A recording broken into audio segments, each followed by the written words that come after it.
Recording by Balwant Bandhan SRJ music.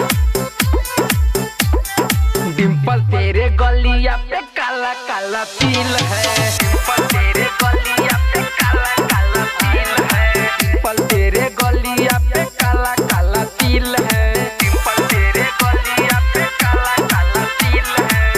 अखियां नसीली तेरी कातिल ये दिल है, अखियां नसीली तेरी कातिल ये दिल है, कातिल ये दिल है। डिंपल तेरे गलिया पे काला काला तिल है, डिंपल तेरे गलिया पे काला काला तिल है, डिंपल तेरे गलिया पे काला काला तिल है, डिंपल तेरे गलिया पे काला काला तिल है। Music by Ramadesh Kushwaha. Dimple तेरे गलिया पे काला काला तिल है। Recording by Balwant Bandhan SRJ music.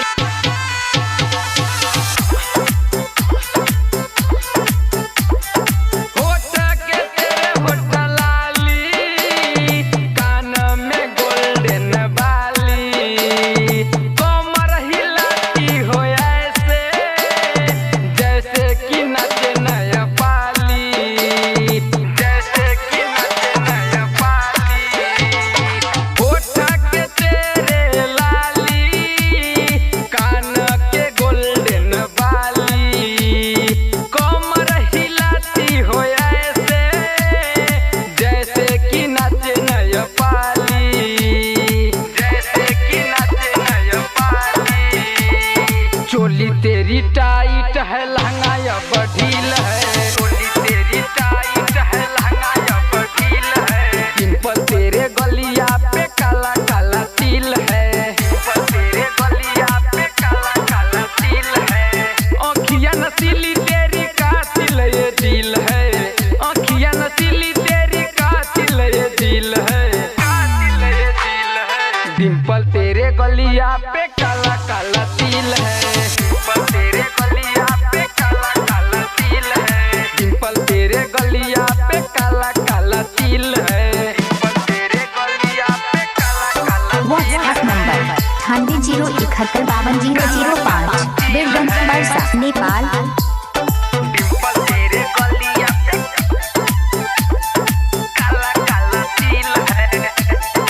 Recording by Balwant Bandhan SRJ music.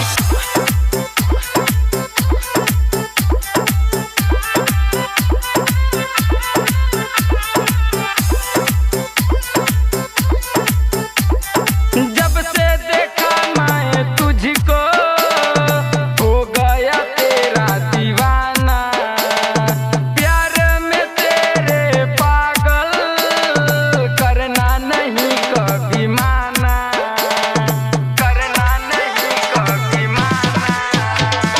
जब से देखा मैं तुझको हो गया तेरा दीवाना, प्यार में पागल तेरे करना नहीं कभी माना, करना नहीं कभी माना।